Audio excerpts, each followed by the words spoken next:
let's make lemonade. Okay. Let's go to work. That's the signal. Go. Six. It's beautiful.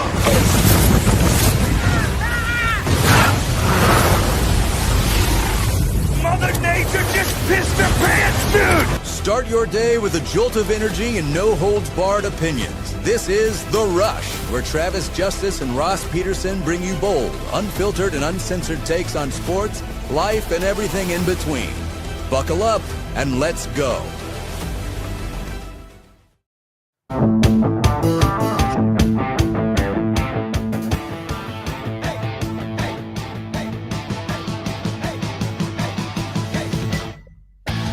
Happy Thirsty Thursday, everybody. Welcome to the Rush Radio Show, powered by Willis Automotive. Good to have you here this morning with us. If you're listening on the audio stream in central Iowa, throughout the United States, throughout the world, it's good to have you here at therushradio.com or on the Android Radio app.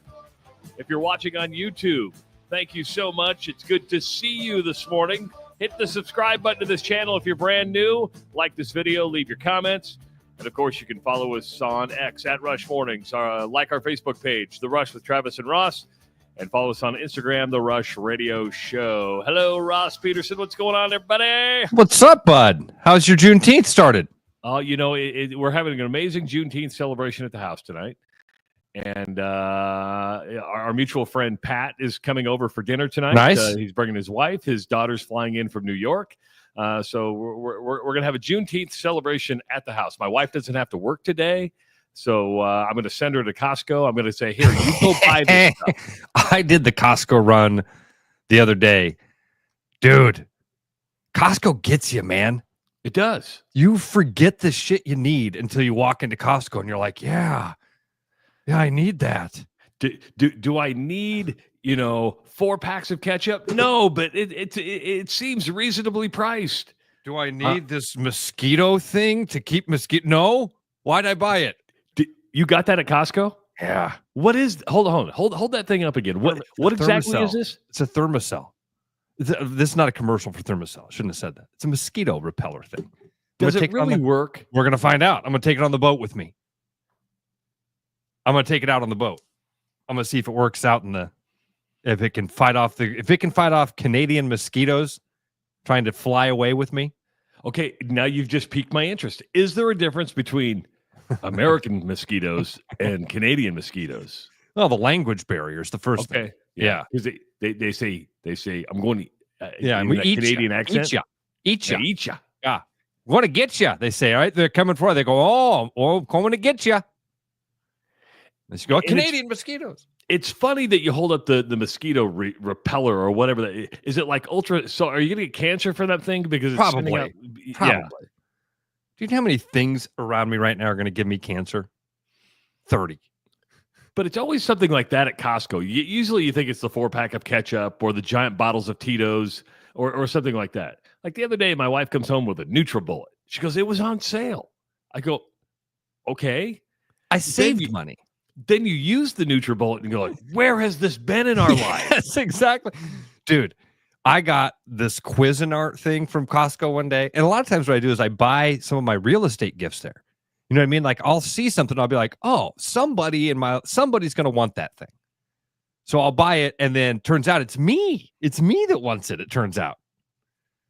I bought this Cuisinart like hand blender thing. It's a food processor. Oh, yeah. It's like all the things in one. Same thing. The minute you hit the button, you're like, should have had this forever. So there was we were on vacation, last week, and Anjanette was going through the Costco deal. She's part of a Facebook group that just says, "Hey, Costco Omaha," and this is what they have in the Costco now. She's like, they've got the Ninja slushy machine on sale. Yeah, they got that at mine too. I almost bought it. And it's like $300 and some bucks. It's I'm like, expensive, Trav. But do you need a slushy machine? I'm like, no. You know what? If we used it once a year, that's a victory. That's a victory. I'll tell you what they did have at Costco that I almost sent a picture of and sent it to you. The most amazing looking, beautiful espresso machine. This thing looked like it belonged at a coffee shop. It was like $350. But dude, I'll tell you, I sat there for a minute and went, whoa. Well, I don't know if you noticed when you were over at the house by my espresso machine, and I've seen I have a really nice espresso machine. I think it's I think it might be the same brand that you have. Okay. It's a cafe. It's a cafe by GE. It's a very, I wouldn't say it's high end. I only paid like $390 for it. That's and what this one was. That sounds like a lot of money, but when it comes to espresso machines, that price point is on the low end of a really good espresso machine. But I'm very happy with it. You should have got it, Ross, because what you're doing now is you're getting up every morning, you're making a pot of coffee, and here's the drip. Here, I just go make a double shot of espresso, make an Americano, and I'm good to go. And I do it in a matter of a minute. It's a beautiful thing. Yeah, I just drink a pot of coffee. Yeah, Costco has a lot of things you don't need in your house and don't need in your life, but once you get them, you're like, okay, well, I'll just accumulate more stuff. I listened to a podcast. It was either a Freakonomics. I'm pretty sure it was a Freakonomics podcast about the economics of Costco, how they went from, hey, we're going to sell chickens. We're going to sell chickens for $4. That way we'll get people, and we're actually going to lose money on our chickens. But then when the chicken is to the point where it doesn't want to sell as a rotisserie chicken, we're going to tear it up and we're going to sell it as shredded chicken. And then after that, we're going to add curry to it. And every time it gets more expensive. And then they decide, if you order the chicken salad, like the pre-made chicken salad, it's like, okay, lettuce with chicken on it for $15.95. I'm like, okay, I know it's a big thing, but it's lettuce, right? But you throw the chicken on there. But Travis, they turned that into, what we really should do is just have a chicken farm. There's no reason for us to be buying chickens from a chicken farm. Buy the chicken farm, and then we can make the chickens for cheaper, and then we can sell them for even cheaper. You know what's right up the road from me? A Costco chicken farm. I didn't know that. Yes, right by the Sex Toy Superstore in Fremont, Nebraska. There is a chicken farm where they just roll the chickens in and out. So anyway, I think it was a Freakonomics podcast on the economics of Costco. How they do business is incredible. I haven't paid for a membership for 5, 6, 7 years because I spend so much money there that we're on that you accumulate points and money on your membership. Like last year, I got a check from Costco for like $350. So you just roll that into your membership and then you just spend the rest of the money. Now, I don't know what's going to happen with Greta leaves. Am I going to be just as big as a Costco shopper? But here's my one complaint with Costco. And Sam's Club never did this. I was a double member for a long time. Costco drives me nuts because Sam's Club, I could just take my wife's membership card, go in and use it. Well, Costco only allows 2 people to use the membership. And so my daughter Mary has the other one because she's in New Orleans and she goes to the Costco in New Orleans a little bit. I cannot take my wife's membership. I'm like, we're the same people. It's just... They're like, nope, it's not Ann Jeanette. I go, so I have to buy a new membership just for me. Well, you have 2 cards. Yeah, but my daughter has the other one. She's in New Orleans. Well, sorry, sir. You're out of luck. You're out of luck. Buy another membership. No, I'm not going to buy another membership. Hey, I got a real estate question for you. Okay. I want to pick your brain about real estate. Fire away. As you know, and everybody I've shared on the show for the last several months. My mom passed away in April. We have been, my brother Nick worked diligently to get the house cleaned up. We got the house sold. It closes on Monday. So we're kind of going that final clean, right? We're getting that last stuff out of there. And I know people want the house completely empty. They asked for the refrigerator, which we had no problem doing. They asked for the microwave, stove, washer, dryer. That's not a problem at all, right? Very common. Yep. So there's 2 things left in the house that I'm like, I don't want to take this to the Goodwill. There's like a Keurig coffee machine and a toaster. And I'm like, okay, thank you. Okay, that's all I needed to know. I mean, I didn't know if they would go, they left us their toaster. No, here's my thought on that. That's something that the person might want it, and if they don't, they can throw it away. Okay. That's a 2-second decision, right? Okay. Oh, they left their toaster. Do we need a toaster? No, throw it away. Oh, they left their Keurig machine. Oh, I've always wanted a Keurig. Okay, we'll keep that. It's a knockoff Keurig. My mom was too cheap to buy a real Keurig, so she got the Walmart knockoff Keurig. Okay, I got what? So how about like, she's got a ton of brooms and stuff like that. Do I leave those or do I take those out of there? Again, that you can leave them. Okay. The yard tools, things like that, as long as you're not leaving a mess. No, we're not leaving them. I would say don't leave garbage. Don't leave a mess. These things are things that can be useful around the house, right? Most people will leave, like, I've got an area of the house where I have shingles that match the shingles of the roof. I've got flooring that matches the flooring I put in the kitchen, paint that I've used. You know what I mean? You keep that stuff and then when you sell the house, that stays with the house. I don't need the green shingles on my new house, hopefully. Yeah, because we've lined up the paint. We say, hey, we put the paint in order. Said, here's the paint to everything. Yep. Now she does have a boatload of like cleaning supplies, and I like bathroom scrubber. I'm like, well, you're gonna have to buy this stuff eventually. Do you want the scrub-a-dub? Dude, some people, that stuff you could probably throw away. Okay, you know what I mean, like the plastic bottles of stuff that because they will, I would assume, just get their own stuff. That's what I mean. If anything, Anjanette and I have had disagreement about. I'm like, just leave it. She's like, we gotta take. Nobody wants a half a bottle of scrub-a-dub. And Anjanette's right about that. I mean that stuff is stuff you can throw away. If it were like, I'm trying to think of an example. If you had like paint thinner, if you had a giant thing of Roundup or something like that, that stuff I could see leaving behind because again, those are kind of useful tools around the house. The cleaning supplies, I think for the most part, people want their own kind of smells and stuff like that. That's fair. So yeah, I mean, but this is the kind of stuff that people thought, these are the things you don't think about and then you end up spending your time thinking about.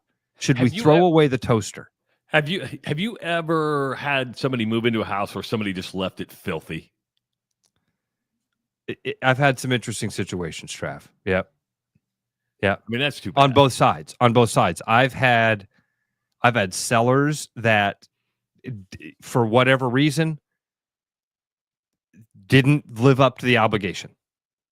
And timing, whatever, something fell through. They couldn't get out of the house in time. Some of that is very innocent. Some of that is literally like, I'm trying. I've got the movers here and they're doing their thing. I can't go in and go faster. So they're just going to have to wait for me. And that happens. And then there are times when, you call your seller and you're like, all right, you headed to closing day, right? And they're like, well, we're waiting for the movers to get here. Oh, shit. Then you got to make some panicked phone calls. And I've never had a deal where it was like, oh my God, this is horrible situation. This is, my people are showing up with a moving truck and your people are still living in the house. That I've never had anything quite like that. I'm trying to think of like moving in. Never. I can't remember going through a final walkthrough and going, whoa, what's this? Gone through final walkthroughs and you go, man, I'm not sure these people are going to be out of here by 10 a.m. tomorrow. Yeah. So we just got like 3 things to get out of the house, and then it's going to be goodbye forever. Goodbye. So I didn't know what was proper etiquette if I could leave the toaster in the Keurig machine, but I'm going to take your advice and say, I'd say leave the mechanical stuff. You know what I mean? And if they don't want it, they can toss that too. But yeah. They call the College World Series the greatest show on dirt, and that is a tagline. But I tell you what, I don't care what level of baseball you like. And of course, Major League Baseball is the highest, and people love Major League Baseball. But there is something magical about the College World Series that produces those moments, much like the NCAA basketball tournament. You like the thrill of victory. You like the agony of defeat. You like to see things that make the game exciting. If you watched the LSU-Arkansas game last night, you know exactly what I'm talking about. If you did not watch the LSU-Arkansas game last night, you missed out on a fantastic baseball game between 2 really good baseball teams that had drama late in the game. The 9th inning was spectacular, but you had drama leading up to it. You had Arkansas jump out to a 1-0 lead on a home run. LSU takes a 2-1 lead. They bring in their middle reliever, Ross. And the dude was clocking at 100 miles per hour. I mean, you're just sitting here watching going, the gas that these guys are throwing in college baseball is incredible. I mean, consistently, back-to-back, 100. And I'm just like, that's amazing. And then you had what appeared to be a turn double play that the first baseman couldn't. Dude. This is when Arkansas scored. The LSU first baseman bobbled it. 2 runs come in. Arkansas goes up 5-3 in the 9th. And then we go to the bottom of the 9th, and this is where the wheels fell off for the Hogs. And they have been snake bitten in the College World Series. Happened to them a couple of years ago in the championship game. And the key here is, and we've talked about this for 15 years on this show because we've talked a lot of baseball. Know your situation. Know the situation. A couple of plays in that game that are just one of them that's a mental error and one of them that's a physical thing back to back where you just snake bit's the right word, Travis. Oh man, heartbreaking to watch that. To watch those kids. Arkansas had a great season. So yeah, you want to walk through exactly how this? I'll set it up for you, and I'll let you comment on it. So we're in the bottom of the 9th. There's 2 runners on. There's a runner at first. No, there's a runner at second and third. Nope. Runners at first and second. First and second. Yep. It's a ground ball to the shortstop, I believe. Yeah. Now you have one out. Tailor-made double play. It's a hard ground ball to the shortstop. He's got to go a little bit to his right, but this is an inning-ending double play. And then you're on to the champion. Or then you're on to because Arkansas had already lost, so they would force another game today. He goes to the runner at third. That runner doesn't matter. Doesn't matter at all. You're up 5-3, and everybody's looking at him going, "What are you doing? Turn the double play." I mean, that's one of those things where every time, if I remember one thing about Gaylord Schelling, who was my high school baseball coach, we won a state title in '87. I'm not comparing that to the College World Series, but it was this: know the situation. Every single time you would go, coach would come out, or he'd say, "Hey, look around, know the situation, know what you're going to do." That's the Little League thing. That's the best advice a Little League coach can give their kids is everybody, before every pitch, think, if the ball's hit to me, what am I doing? Know where you're going with the ball. I mean, it's for that level. That's a big time bonehead play. I would agree with you. I mean, there's no other way to put it. I mean, if you're if this is 12 and under, you get it. Even high school ball, you go, okay, you just did. But you playing were conservative. You're a double play away from headed to the final game of the. And most of these guys are going to get drafted, right? I mean, a lot of these guys are going to. I mean, if you're playing at LSU, you're playing at Arkansas. A lot of these guys are going to go on to, single A, double A, triple A, maybe even Major League Baseball. You said it best. That's just a boneheaded play, and it's not. You can't make an excuse about it. At that level, you have to know the situation you're in. So then they don't. They get the out at third. You got runners now at first and second, and then you have a line drive to left field, catchable ball. You still have one. You have 2 outs at this point, and the game's tied. So you're going to go to extra innings. Right? Am I right? No. This is where they scored the 2 runs. So because they got the runner at third, so then you have 2 out. I think you have 2 outs at that point. Line drive to left field. You're like, okay, can of corn. The left fielder has to run up on it. He either trips or makes a dive for the ball. He trips. His feet come out from. He slips. It's not. I don't think he's making a play. I think he slips. And it goes right off his glove. Even in the slip, he could have caught it because it went like on the bottom palm of the glove, and it rolls all the way to the fence. 2 runs come in to tie it at 5. And then I think the next batter. I thought that was the final play of the game. That wasn't it? No, the final play was a shot over the second baseman's head, where I think it touched. It was he reached for it, but it went off the top of his glove, and that was the end of the game. Drama. And there was 27,000 people out there last night. It was an incredible baseball game. And that's what we like about postseason heroics, postseason meltdowns. Just incredible baseball. I'm watching that the play to third again. I mean, that's the play of the game. I mean, that is the play of the game. There's a shot from left field that clearly shows they're getting that double play. And the sad thing is, and I shouldn't say this. I'm not, but I'm going to. I don't think this is what happened. I think he generally didn't know the situation, saw the runner going to third, thought I'll get the easy out. But Ross, in today's day and age, the first thing that goes through my mind immediately, then I blank it out, is the betting situation. Oh. But then I go, I don't want to believe it. Yeah. But isn't it funny how, because we're inundated with it, and it's so prevalent today that you go, oh, did he do that on purpose? But then I go, no, we didn't. No, I'm with you. I almost feel like Travis. Maybe I want to see that. I'm there. I can watch it. I want to see his reaction again. It's almost like he thought there were two outs.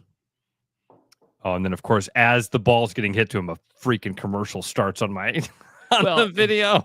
But see, again, that's knowing your situation. I mean, how many times after each out does somebody go 1 down, 2 down? Catcher usually does that. Yes. Right? Crazy thing that unfolded last night. 9 great innings of baseball. Now, you were thinking about coming over to the College World Series today. Yeah. And I said, hey, you called me on Monday or Tuesday. And I said, well, you better hold off because there may not be a game on Thursday. No game today. There is no game today. There's no game tomorrow. You have LSU has advanced to the College World Series Championship, where we'll play probably the hottest team, as Coastal Carolina has steamrolled teams. I mean, they've looked really, really good. They beat up on Louisville yesterday. And so it's Coastal Carolina against LSU for the College Baseball Championship. I like not having two SEC. I'm glad it's not at all SEC series. I'm glad you got a team like Coastal Carolina in there who won it, like 6-7 years ago, and they've gotten back to this. Last night, if that would have been for the College World Series title, that's a great way to end it. So I wouldn't knock it if it had been 2 SEC teams. I want to see good baseball. That was fun to watch. That was really fun to watch that. So, the quality of college baseball is amazing to me. And the fact that you'll remember a time where, Major League Baseball teams would go to high school kids and say, do not go to college. We want to get you in our minor league system. We want you to learn our way. And then over time, the coaching has gotten better. The level of play has gotten better. And Major League Baseball teams have discovered, hey, these guys get through college. They make the jump after draft. You see guys in the majors a lot faster now than you used to when it was like come in after, 17, 18 years old, A-ball, AA, AAA. Travis, I think what happened is they missed on enough of those guys. Baseball is such a strange sport when it comes to the development. It's such a strange sport. It's not a linear thing. Look at Ben Zobrist. Do you know the story of Ben Zobrist? No. Dude, it's wild. It is crazy how Ben Zobrist got to be the World Series MVP for the Chicago Cubs. He went to, hold on, I don't even know the name of it. He went to like some Bible school, dude. Like Missouri Bible School for Revelations? I'm not kidding. He went to Calvary Bible College in Kansas City. That's where he planned to attend, but his high school coach encouraged him to spend $50 to participate in an annual summer showcase for seniors. He ended up getting a scholarship to play at Olivet Nazarene. Okay. I've actually heard of Olivet Nazarene. He gets done with his NAIA career where he's an honorable mention All-American. Do you know how many guys at Grandview have been honorable mention All-Americans over the years? A lot. A dozen or so. Yeah, right. Yeah. A lot. You know how many of them have been World Series MVPs? 0. Ben Zobrist then, the story's not here on Wikipedia. It has something to do with basically like another deal where he went to another tryout. Played for the Twin City Stars in the Central Illinois Collegiate League. Then played in Wausau, Wisconsin for the Woodchucks. For the Woodchucks. And then in the North Woods League. And from there, he actually got drafted, I guess. I thought that he had signed as an undrafted free agent. But dude, the progress in baseball, the way that guys get better from year to year, it's wild. We all remember. We can all think of. I can say two things, and you'll come up with two different names. We all remember the kid that was the best 10 to 12-year-old kid in Little League. 100%. Dominated. You're like, this guy's going to be a star. He's going to be in the major leagues. How did he do in high school? He was average. Yeah. My guy quit the team. Now, remember the best kid as a sophomore or junior, a freshman or sophomore. I remember being an eighth grader at Hyatt. There were eighth graders that would make the freshman team and then get pulled up to sophomore and varsity. And you're jealous. You're like, oh my God, this kid's in eighth grade playing varsity. He's going to the majors. And then by your senior year, he's the third best hitter on the team, the second best pitcher. Other guys just got better quickly. And you see that in a lot of sports, but maybe baseball more than other. The late bloomers. I completely agree, Trav. I think with football, you can get those Antonio Gates. Was it Antonio Gates? Was he the guy that had never played football until like his junior year in college or something? I mean, and I think football is one of those sports you can kind of do that. I mean, it's just like if you're 6'8" and can run a 4.40, they'll find a place for you, right? But that's I think in baseball, a couple of things here that are leading into what you're talking about with college being better baseball right now. You nailed it. The biggest thing is the majors these guys are sticking around college baseball a lot more. It's a lot more appealing. These Major League Baseball teams see it as they get a lot more development. They're getting better coaching. They're playing better competition down there. They're getting better. That way, when we pay them that rookie contract, they're better. But I think the international game has something to do with it too, Travis. I don't think at 18, a kid in Iowa is nearly as developed as an 18-year-old kid from Puerto Rico. So they've got the international draft. These teams are loaded with international talent. And so now you don't need to take that risk on that 18-year-old kid from Iowa. You'd much rather take that risk on that 18-year-old kid from Puerto Rico. Yeah, well, because he's the type of kid that you can get into your system. Yeah, and not the same draft. I understand not the same draft. What I'm saying is, though, limited roster spots, limited availability, limited opportunities, and those opportunities are being spread thinner and thinner. Dude from Iowa says, Trav, living in Omaha is the CWS taking too much space. We haven't talked a lot of CWS on the show the last week. Last night's game was just a great baseball game. That's not taking up too much space. If you like baseball, if you like excitement, and you don't even need to be a baseball fan to appreciate what happened last night, that is that drama of postseason excitement that Dude.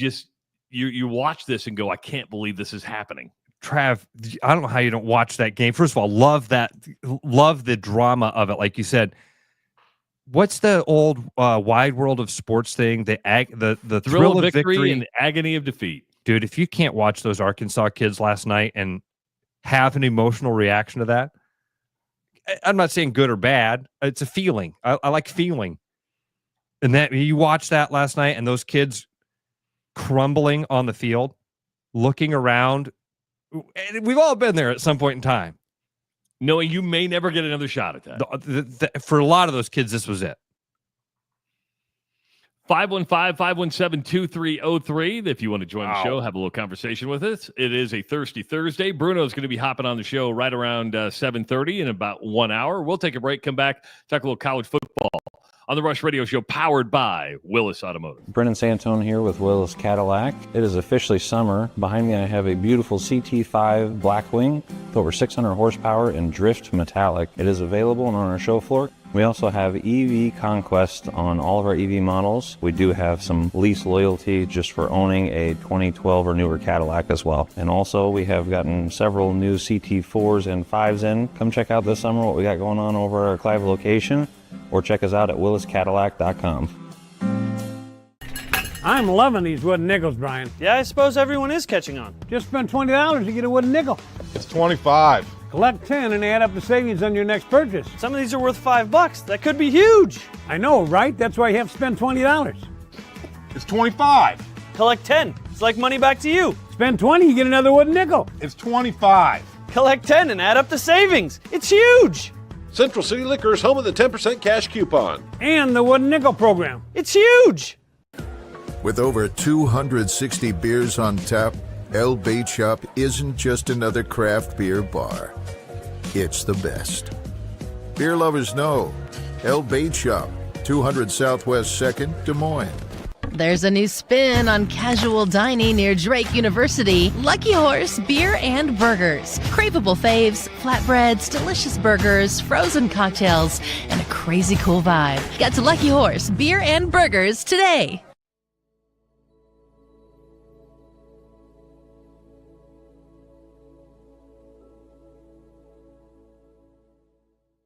Are you thinking about buying a home this year? Start by getting pre-approved with Gary Presnall at Northwest Bank in Des Moines to see how much you can qualify for and what loan programs meet your needs. Gary can get you pre-approved in 30 minutes or less with a pre-approval letter to you. Gary offers first-time homebuyers programs, VA loans along with FHA, IFA, and conventional loans. Call Gary at 515-975-6767 or find his profile at nw.bank. Member FDIC, Equal Housing Lender. Summer's here, and that means extra miles on your car. With road trips, summer activities, and more, stop in now and get a vehicle inspection to make sure your Land Rover is in the best shape possible. We'll even throw in $25 off an oil change. Give us a call or head online at LandRoverDesMoines.com to schedule your appointment today. Bread is made from scratch, freshly baked with locally sourced ingredients and love. At Big Sky Bakery, we take great pride in our delicious products. We know you'll enjoy them almost as much as we enjoy baking them. Find us at the downtown Des Moines Farmers Market every Saturday. Back to the rush. Strong opinions, weak filters, and just enough sense to stay on the air. It's the Rush Radio Show, powered by Willis Automotive.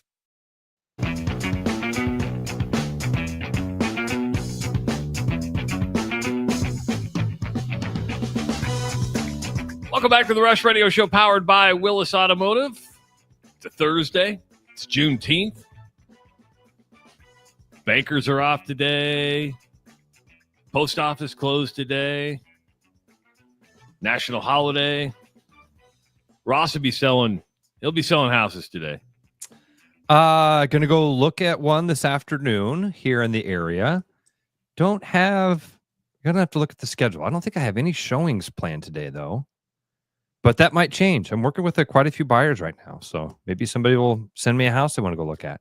Locked up one in Sigourney earlier this week, Trav. Oh, you got that deal That's done, the furthest east. So I got my sister's church has a pastor moving to Iowa. And so when she reached out, she's like, hey, we'd really like to, they wanted to live in the eastern, they're going to be taking over a church in Watchir and another one in Albia. So, yeah, made the trek over to Sigourney. Got that thing done. Watchir is a long ways to go. Yeah, and Sigourney's further. Yeah, beautiful, really cool house though, and yeah, helping out a wonderful family and getting them into a great spot. You know, we don't talk a lot of recruiting on this show. And if you are a regular listener to the Rush Radio Show, and Ross and I over the last 15 years, whether that was on this show or on Sound Off, you know that what we feel about recruiting. We know that it's important for college football. People get excited about who's coming in next. The most popular players are always the ones who haven't played yet, whether you got a 4-star, whether you got a 3-star, what that looks like. But we've learned over time that, you know, you just you build up, you know, maybe way too much hope only to be disappointed, or guys never show up on campus, right? But we understand the importance of it. But I think it's, and this happened a couple of days ago. We didn't bring it up, but I think it's worth bringing up today just to have that conversation is that Iowa and Iowa State both lost quarterback commitments over the last couple of days for the 2026 class. That's the hard part, right? Is when you get guys to commit at a certain position, you're like, okay, we've covered that position, and you think you're home free. I would say this to Kirk Ferentz, I'd say this to Matt Campbell, and I wouldn't be telling them anything new. You get guys commit that early, be very wareful of those commitments, because and I think what happened in both of these, Iowa gets in on Jet or Cash Herrera, the kid out of California. He was a 3-star quarterback, got on. All of a sudden, you're like, well, Iowa went after him. They're trying to change their offense. We're going to get a much better look at him. And all of a sudden, you've made that commitment, and other teams start calling, and you're like, oh, wow. There's more out there than Iowa. And with the money that's flowing around right now, then the offers start coming in. Then you have Jet Tamala out of Millard South, which is located in Omaha, that was committed to Iowa State. This kid was an interesting kid, Ross, in the fact that he'd won state titles in Nebraska. He's a tall kid, dual threat. And when he committed to Iowa State, I'm like, that's a really good get for the Cyclones. But everybody's like, why doesn't Nebraska want him? Well, you've got Dylan Raiola there, and then you've got Dylan Raiola's brother who's going to be coming to Nebraska. Nebraska didn't need a quarterback, but Tamala was one of these kids where people weren't taking a chance on him. Then all of a sudden, Alabama scoops in, and Alabama goes, hey, would you rather go to Tuscaloosa or would you rather go to Ames? Nothing against Ames, but it would be really hard to turn down Alabama, right? But this is why we don't get excited about recruiting. When somebody commits, we've seen more kids come out of their commitments. The verbal commitment means nothing. It's not a contract. Saturdays matter. That's all that matters. Saturdays matter. If you're lucky, you get about 15 or 16 of them. Well, how many do we get now? I'm losing track. You get 12. Whatever. You're guaranteed 12. You're guaranteed 12. If you're lucky, you're going to get like 15 Saturdays. That matter. This stuff is all the window dressing, man. We've said this for freaking years. It's all window dressing. It's all for the hope. It's all to sell the hope to you that, oh my gosh, you're not going to believe this. This kid who's been dicing up high schoolers in Nevada, he's going to come play Big Ten football. Aren't you excited? Yeah, we got him. Who'd we get? Hold on. I got to check my notes. What's his name? Cash Herrera out of California. Whatever. It's Deuce Hogan. It's Eno Benjamin. It's all the same. It's all the same. Until they put on the Hawkeye uniform, they come running out of the tunnel and they perform. And that's when you go, oh, Chad Greenway. Holy cow. We got Chad Greenway. Nobody gave a shit when he was an 8-man player coming in as a 2-star recruit. Nobody said anything. But when the dude's in the NFL, you go, man, I'm glad we had him. What a get. What a get. What a get. I love bringing up the Eno Benjamin thing. Man, how many people were like bragging about, we got him. We got him. He's amazing. He's good. We got Eno Benjamin. What's so great about him? Have you seen his tweets? Have you seen his huddle highlights? They're amazing. Good he is on social media. We got him. Cool. Over and over and over and over and over. Recruiting is for the coaches. And you get excited about it. I don't remember. I'm sure there are guys out there that love recruiting that can come up with names. I can't remember a time, Travis, when we got really excited about a recruit and that guy ended up being something special at one of those universities. I truly don't. What was the kid that was the quarterback that Iowa State got? His mom had been an American Gladiator. Remember who I'm talking about? I can't even remember the kid's name now. And it was like, oh my God, he didn't even play. He was good. He was an amazing athlete, obviously, an amazing athlete. The point is we get this hype and this hope for these names. We got him. We don't even know who these guys are. You're reading some article about how he's going to be a game changer. I also love the Caleb Brown thing, because then you can also get a guy who's not only a 5-star recruit, who Ohio State wanted, who he played at Ohio State, and then you get that guy and you go, here we go. We're going to blow the tops off of Oh, he catches a ball a game for 9 yards. Real Mitchell. Thank you, Sharkus. Real Mitchell, an amazing athlete. Who they played him in a couple different places and all that. But my point is that hype hope thing where we get excited about these kids that don't end up even coming to our towns. I mean, Eno Benjamin was in Iowa like 3 times, maybe? I don't even know. I don't care. This will probably never happen. But, we've turned the college sports world upside down, especially at the football and basketball level. And I'm not saying it's a bad flip, but do you change the way this whole system, we've changed the way the payment system works. We've gone from no payment to NIL collectives to now direct pay from the university. Do we look at this whole recruiting system and say, okay, now that we're technically in a negotiation, and you will be negotiating. I mean, if you think it's going to be equal pay, some may do it, say, hey, here's the pool of money we have for football. You're going to distribute it. I think there's going to be negotiation and guys making more money. And certain players should make more money than other players because that happens.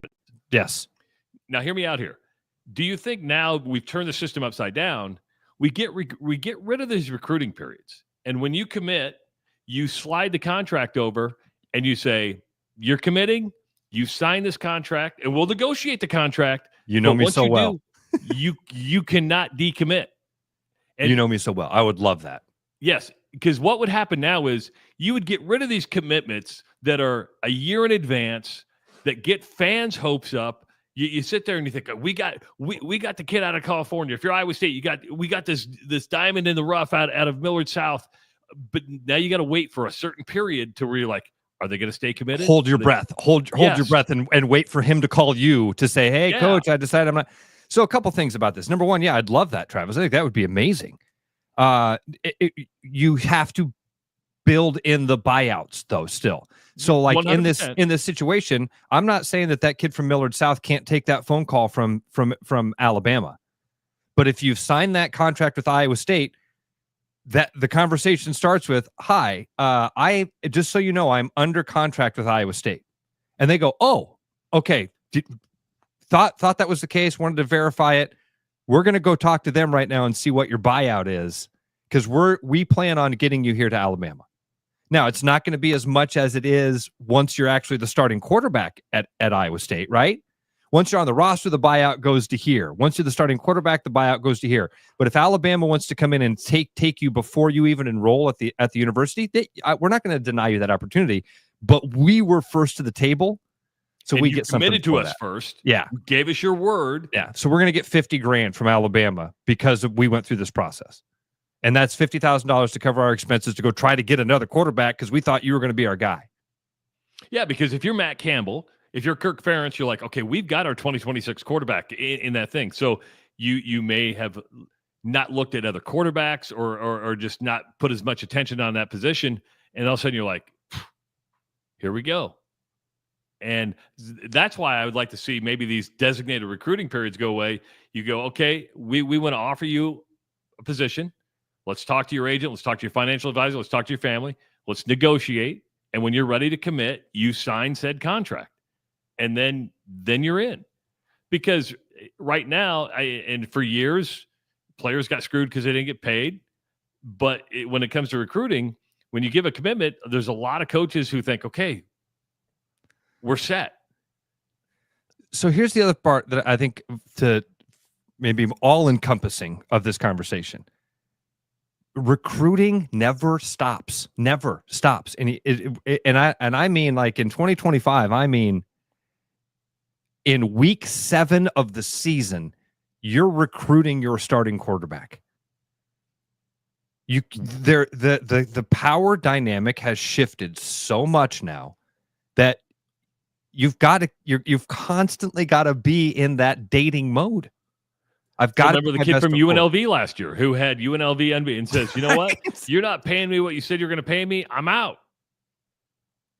And that's part of it. That's where these buyouts come in handy, because we mentioned the transfer portal yesterday.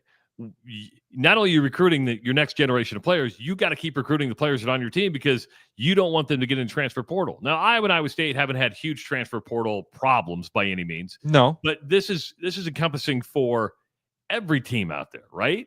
Yeah. And that's why I like your buyout idea. But I also like the idea, if you're going to commit, a commitment is a commitment. I agree. Committing to you. You're committing to us. I mean, you turned everything else upside down. Why not this? I'm with you. I'm completely with you on this, Travis. And I hate this thing of, yeah, I'm going to come play for you. Wink, wink. I'm going to come play for you. Now, let's be honest. The coaches are doing the same things. 100%. The coaches are going in and saying, you're the secret sauce. I need you to be my left tackle. Don't you have a great left tackle?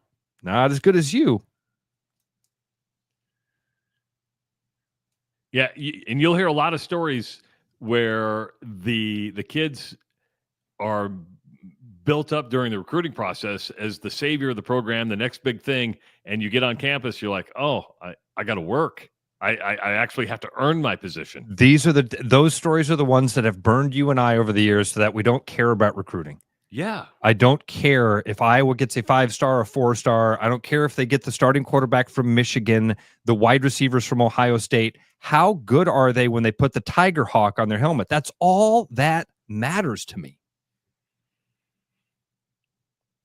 And some of the time, those guys aren't very good when they put the Tiger Hawk on. And then some of the time, you put the Tiger Hawk on a Chad Greenway, and you go, whoa, yeah, that's the magic sauce. You and I may have cost ourselves listeners or something over the course of time that we don't spend a lot of time talking about recruiting. But it's such a niche part of it. And listen, and not only is recruiting, it's also a moneymaker for a lot of people. And I don't fault anybody for making money. I'm glad there are certain people who have that niche. Meaning you have your 24/7 sports. You've got all these niche that they live on those recruiting sites, and they get a lot of clicks. Chad Lasterkow probably gets a lot. He had a recent podcast on the late recruiting push for the Hawkeyes in June. Probably get a certain amount of people who go, I need to know. We just don't live in that world. We choose not to live in that world. But there is something for everyone. Chris does this with Cyclone Fanatic. They're constantly staying up on the Cyclone recruiting tip. They get tons of clicks by doing that. Different strokes for different folks. But you do get frustrated, and that's the frustrating part, is the decommitments, and that's why I was looking at it today going, you know what? We've turned everything else upside down. I love it. Why not just slide a contract over and say, we're committed to you. Are you committed to us? Sign it. Here's the buyout. Can I ask you? There was a question that popped up in the chat earlier, and I wrote it down because I wanted to make sure I came back to it. It's kind of related, but it's a little bit of a avenue off of this conversation. Okay, we're watching this changing landscape in college sports. We've talked a lot about how it looks like the SEC and Big Ten are going to take their ball and go home. They're going to do their own thing, right? It's interesting to talk about how that's going to impact the different sports. Travis, what around Omaha or in these college baseball conversations, have you had many thoughts about, or have there been many conversations about what will happen with Omaha or the College World Series if the Big Ten and SEC decide to break off and do their own thing? Well, the College World Series just signed another extension to the deal, so it's here for a long time. Okay. Because you have to operate as if nothing's changed. I mean, you can't, you have to plan for the future, but you also got to say, well, nothing's changed. So there's been an extension, when they built the Now, can I ask some specifics here real quick? Sure. When you say that it's a contract between the NCAA and Omaha. So if if the Big Ten and SEC break off of the NCAA. I think they would only do it for football. Okay. Ross. And we've talked do. about that. That's true. That's right. So you don't anticipate many changes to Omaha and the College World Series in the coming decade. Okay, cool. Because it wouldn't be an SEC Big Ten College World Series would not be, that would be bad for college baseball, Dude. right? It would be the only thing it would be bad for college football. If they did that, it would be the equivalent of Live breaking off from the PGA Tour. Yeah, you're right. That's what it would be. A lot of people are worried about in the changing landscape, though, what it means for a sport like baseball. If the NCAA comes in and says, listen, and these colleges start putting the pressure on saying the revenue comes from two sports. It comes the majority from football, the majority, and then the minority from men's basketball. Women's basketball might make you a little bit of money some places. Most places it loses money. At Nebraska, it makes money in volleyball. But for the most part, you have two revenue sports. Do you have to maintain that 15 sports to maintain that Division I level? And a lot of people look at baseball and go, well, if that happens, how many baseball programs go away? And people look at, Iowa State doesn't have baseball. UNI doesn't have baseball. Drake doesn't have baseball. Iowa's the only one that has baseball. I think Murph and Andy on one of their podcasts on Iowa Everywhere talked right around the college baseball season about, should Iowa drop baseball? The answer to that is no.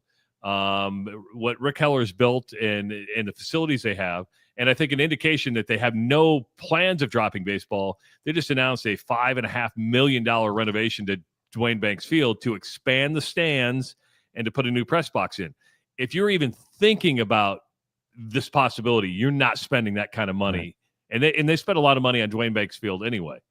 But who's going to get hurt in this whole thing as it plays out will be these Olympic-style non-revenue sports on both the men's and women's side.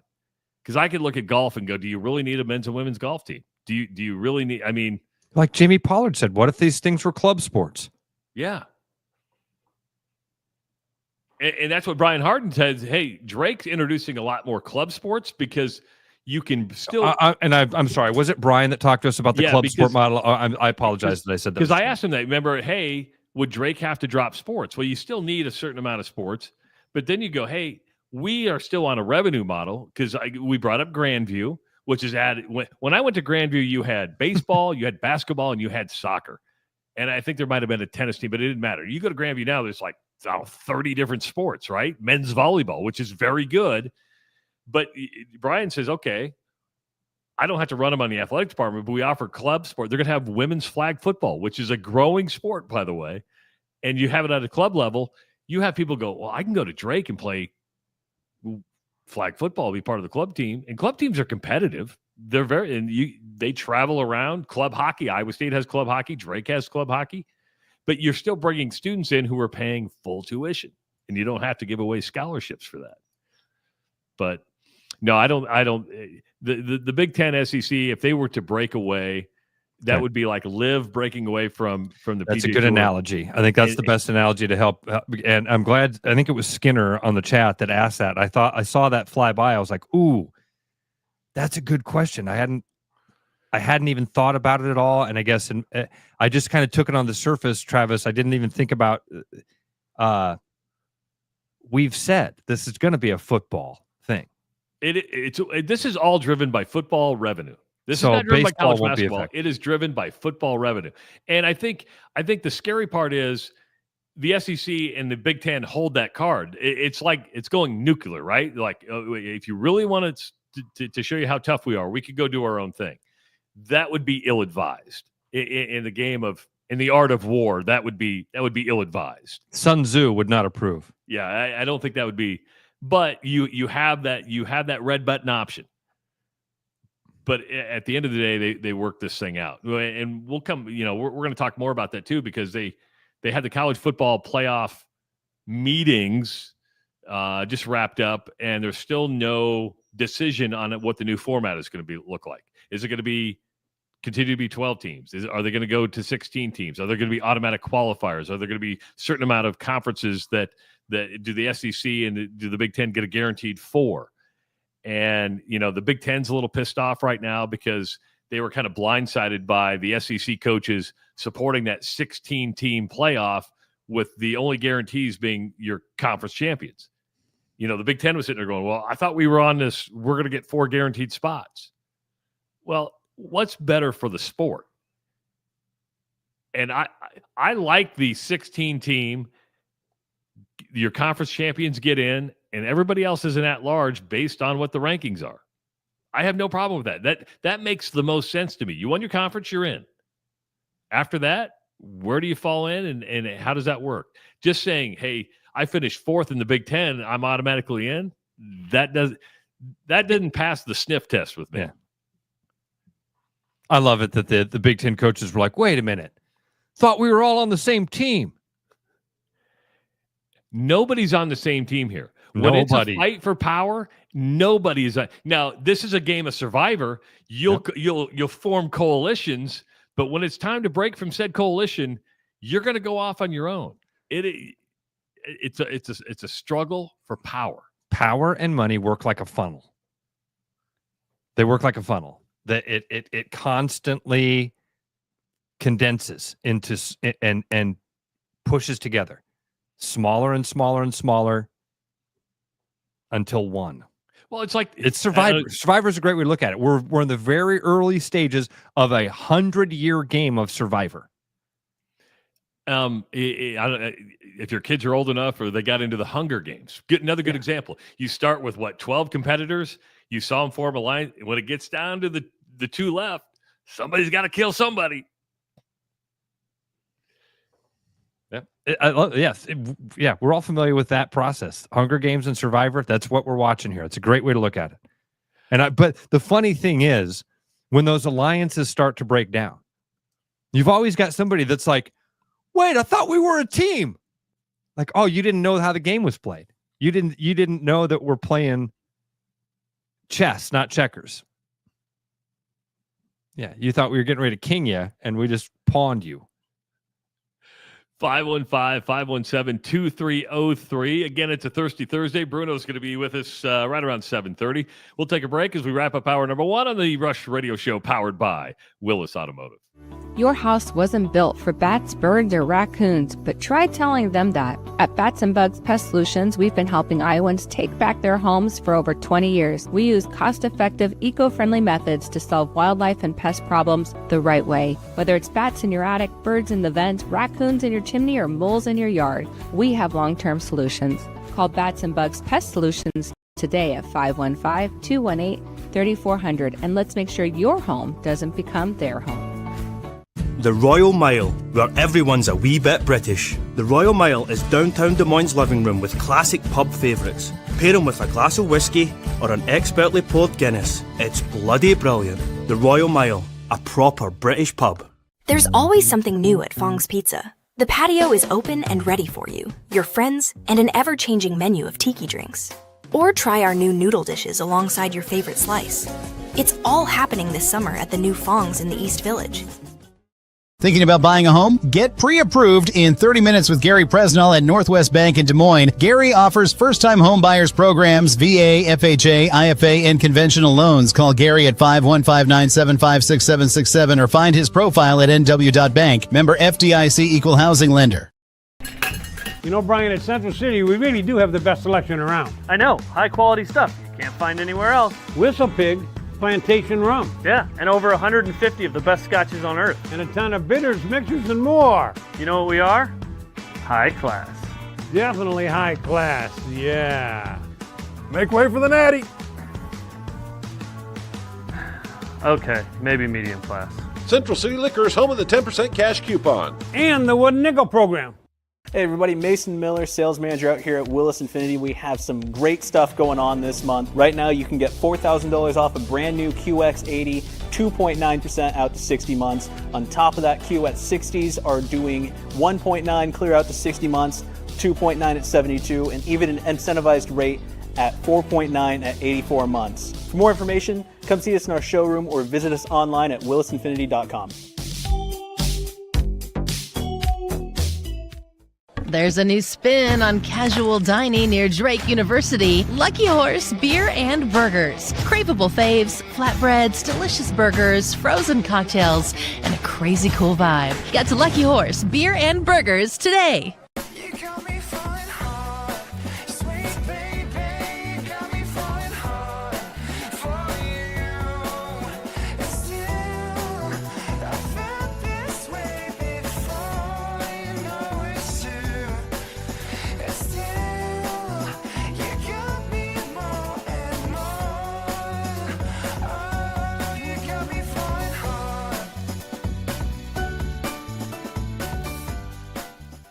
The best bread is made from scratch, freshly baked with locally sourced ingredients and love. At Big Sky Bakery, we take great pride in our delicious products. We know you'll enjoy them almost as much as we enjoy baking them. Find us at the downtown Des Moines Farmers Market every Saturday.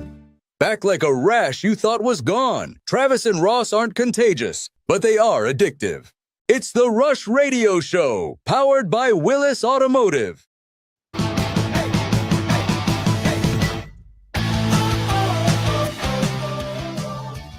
Hour number 2 of the Rush Radio Show, powered by Willis Automotive. Thank you so much for tuning in this morning. It is Thursday, June 19th. Juneteenth. Some of you are working today, some of you aren't. We're just glad you've taken the time to listen to us in the morning. Of course, you can listen at therushradio.com or on the Rush Radio Android app all day long. You can find everything you need on the Android app or at therushradio.com. The live show, the podcast replay, our social media channels. Subscribe to our YouTube channel if you're watching on YouTube this morning and you're brand new to the show. Subscribe. Like this video, leave your comments. And, of course, you can follow us on our other social media channels. We do want to tell you one thing. The 4th of July is right around the corner, and now is the perfect time to go see our buddy Wade at the Iowa Fireworks Farm. A bumper crop of boomers at dirt cheap prices. And the 4th of July is just, what are we, 2 weeks away? Oh, my gosh, dude, that doesn't even feel right. No, you're right. Yeah, 2 weeks away from the 4th of July. So now's the time, man. Make that quick drive south. It's about a 30-minute drive to get down to the New Virginia exit. You're going to see the Iowa Fireworks Farm, a 6,000 square foot warehouse with tons of products. They've got, all the top name brands that you're looking for. But the cool thing, Trav, you can go and preview a bunch of this stuff so you know exactly what you're going to be getting when you go to celebrate America. You love America? Bam! We're giving, bam! Giving away $50 gift cards, but somebody is going to walk away with an absolute motherload, dude. We call it the Godfather. I love it. The Godfather.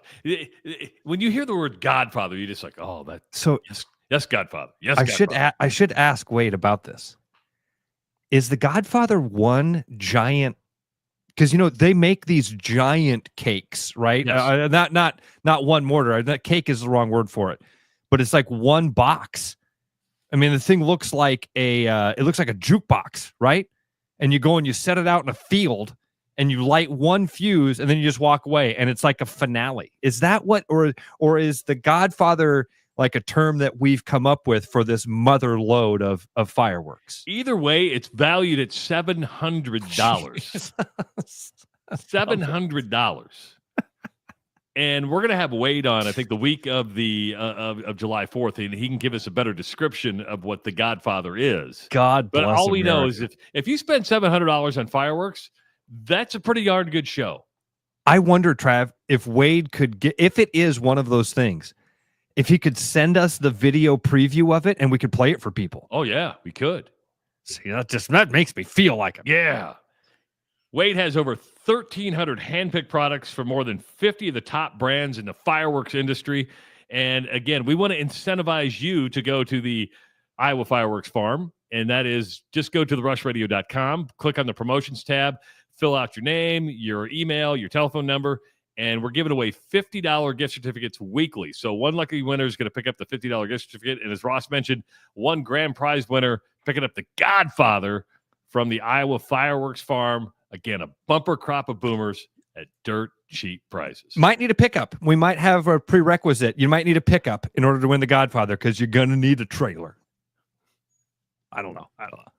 That's what I want to ask Wade. How many people pull up with like a trailer? I bet you'd be surprised. I mean, yeah, I mean, probably not like dozens a day, but I bet a dozen a day are pulling up and saying, yeah, I planned the trip here. I'm not stopping by. It's like I'm going to spend 8 hours here and handpick everything I want. But two questions I want to ask Wade, and we have them on. How many people bring trailers to fill them up? And what's the largest single day purchase from one human? I'm not asking him to give names. Yeah. Give us a dollar range. Yeah, like has somebody spent $10,000? That's the number that was in my head. Some people take America seriously. Oh, dude. And if you've ever been to one of those, my buddy Chris Hayden invited us up in Bondurant a couple years ago because he's got a neighbor that does. And he told me, he's like, you've never seen a fireworks show like this before. And he's not a boaster. He's not a guy that you know what I mean? And I was like, man, if he's telling me this, I think I want to, dude. Do you remember I called you that? Yeah. Like I've never, and you're like, yeah, this is the kind of stuff they do in Omaha at the club and stuff. It was amazing. My boss is like that. My boss is he's got it all coordinated. He gets his whole block blocked off, and then he brings out the plywood. It goes almost a full city block where they just start that. And I'm like, I'm not even going to ask you how much money you spent, but I guarantee, I don't want to speak for him, but it's over $10,000. Yeah. And I would say it's probably approaching 20. Just based on the amount of mortars that are launched off, and you're like, you love America, man. Oh. You love America. If you want a visual from that night, I remember sitting on the front lawn of his farm, and down the dirt road came a John Deere Gator with two boys holding. I think they were either holding American flags or shooting Roman candles out of the back of it. That's America. David, I like this from David. Now, he's trying to get the sympathy vote here. He says, would be fun to win that package of fireworks, but I'm walking my daughter down the aisle in November, and I don't have any disposable income for fireworks. You know all about that, Trav. I do. Yeah. I do. David's preaching to the choir on that. David, well, you need to try to win those fireworks. So go to therushradio.com and sign up, and you know what? You'll be automatically registered. It's that simple. Speaking of America, you hear about the drama at the Dodgers game last night? Now I thought, did this happen again? Or I thought that I know that there was drama at the Dodgers a couple of days ago when we were headed towards the No Kings thing this weekend, when a young lady got up to sing the national anthem. Niza. I thought it was last night. Was it 2 days ago? I thought, this was a couple of days ago that this happened. So, here's the drama. Apparently, there's some social media videos going around where the Dodgers go to Niza and say, hey, tonight we're singing the national anthem in English. And she went out and sang the national anthem in Spanish. And before people get their panties in a rung, there is a commissioned version that was commissioned by FDR of a Spanish version of the national anthem. It happens. And she went out and did not do what the Dodgers asked her to do. And personally, I don't care. If you're upset if you're upset that the Dodgers asked her to sing in English, hey, they own the team. They can make that request. If you're upset that Niza sang it in Spanish, well, she's a human being and you have free will. And then there was a rumor, and this is what drives me nuts about social media. There was a rumor or something that said, hey, the Dodgers told Niza she was never invited back to Dodger Stadium. The Dodgers had to come back and say, we did not do that. We did not say she's welcome here anytime. I mean, it's just like, are we really going to get that upset about that? To me, the national anthem in any language is beautiful. I mean, I know people say, well, it needs to be sung in English. Why? Does it bother you one way or another? No. I mean, again, I feel like this is mountains out of molehills type of deal. Yes. She's a Spanish singer. She wanted to sing it in Spanish. It was, by the way, never mind your political opinions. It was around this cultural thing that was happening where thousands of people were expressing their outrage about a situation. Again, save your opinions for it. It's a matter of fact. That's the landscape that this was all happening in.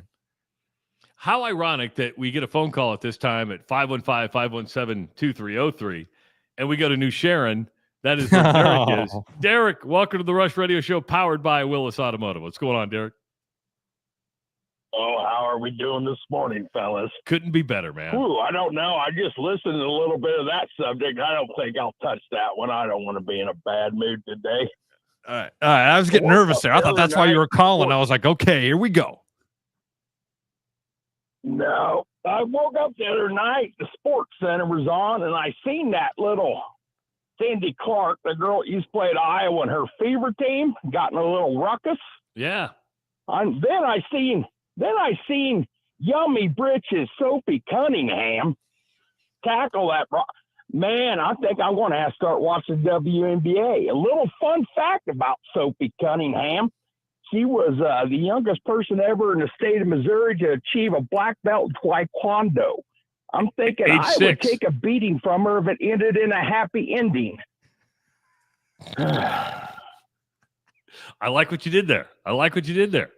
But see, Derek's a perfect example, Ross, of what we talked about. The fights get people interested. Derek woke up and went, huh, look at this. Yeah. Yeah, I'm just thinking me and Sophie's version of a chokehold might have two different meanings. Hey, fellas, she can sing the national anthem in whatever language she wants. This world's so screwed up, who cares? We're going to argue about that. We got bigger issues than that. We all end up with a toe tag in the end, so who cares? Have a great day, fellas. See you, brother. Amen, Derek. Thank you, brother. You know, think about this, Ross. I'm not a huge Taekwondo watcher. That's a true story. What he just, I thought. Yeah, that she being had a black belt but- at like age 6. But in Taekwondo, you remember how she went for the bun of the hair? Isn't that a Taekwondo move? It's a Muay Thai clinch is what that's called. Yeah. So now I didn't know that she really had a martial arts background. I had no idea. When I said that yesterday, I said, oh, yeah, she's going for a Muay Thai clinch there. She's grabbing the back of the head and pulling down. And you want to know what the next move is? A kick to the face, isn't it? Knee to the nose. Once you can grab that head and pull it down, and you're pulling down on that, you bring your knee up into that. Talk about a headbutt. She was ready to go. She goes, you want a piece of me? Let's go. I'm ready to go. I'll show you my black I didn't belt know moves. that. I had no idea that Sophie Cunningham had that background. Well, then that I maybe officially the toughest woman in the NBA, WNBA. If you have a black belt at 6, have you ever done the martial arts thing? You know, true story. True story. I was a freshman or sophomore at Grandview, and Farrell's was into the martial arts at that time, right? Yeah. And so I remember going to Farrell's up by Merlehay Mall or something. It was maybe the one on Beaver. I think. Yeah, it's probably Beaver. Okay. And they had you sign up, you get the free Taekwondo outfit or the free martial art outfit. Okay. I think all I wanted was the free outfit. So I went, and I'm like, oh, I think I want to look cool. I want to look like what's his name from who in Eastbound and Down. He what's his name? He's on our open. He does he's the pyro guy. Oh, you're talking about Danny McBride. Yeah, remember when Danny McBride is teaching karate? Dude, is that called Fists of Fury? Is that what that is? No. Fists of Fury is the Bruce Lee thing. What was that? I know what you're talking about. I do know what you're talking about. Danny McBride and a gi. Bow to your sensei. That's the other one I think of. The guy from is that Napoleon Dynamite? Napoleon Dynamite. Dude, I'm going to walk around these. Look at you in those jeans. I'm going to wear these American pants. These are going to mess with me in these American pants. You think anybody wants to get rotten how to kick to the face with these American pants on? He calls his program Rex Kwando. They just get it. Farrell sucked me in with the free karate stuff, and I think I was like 2 days in. I think they actually asked for the thing. They're like, "Hey, you got to give it back. You don't get to come to one class, get the free outfit, and then not ever show up again." So we need the gi back, but we brought you a robe so you can have. So to answer your question, have I dabbled in martial arts? Maybe for one class. That was about it. You did martial arts the way I did college. Showed up once, paid my money, and then showed up once. Went meh. Now I can tell people I did that.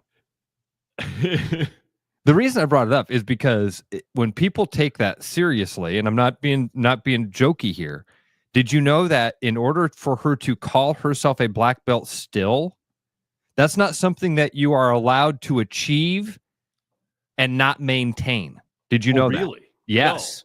No. Yes. If you say, I am a black belt, what that means to people that are in martial arts is that you are currently testing or recently have tested and shown that you still have the skills to maintain your black belt. And I only know this because I've had martial arts friends that got into it because one of them was like, "Oh, I'm a black belt." And the other one was like, "Oh, when was your last test?" He's like, "Well, I mean, I got my black belt like when I was 17. Well, he's like, "Well, then you're not a black belt anymore. You're not a black belt anymore. We've knocked you down to yellow belt." It's not like being a Marine. It's not like once a Marine, always a Marine. No, you're not a black belt anymore. And the guy's like, "No, I am. I can still do all the stuff." And he's like, kicking his foot up above his head, and he's, "Look at this. Isn't this a black belt?" I'm just standing back, like, I'm learning something. How about that? You got to test. Oh, you mean the sport requires mental discipline? I lack that. I think I wanted to break boards. Then I realized, Lance isn't having me break boards. Dude. He's making me work out. Screw this. When we were around him at Gillis, he's just freaking impressive, man. If I thought, so if I just work hard enough, I'm going to look like Lance Farrell. That ship sailed. First of all, that the day I was born, that wasn't happening. But you're around a dude like that. You're like, mother, look at this dude.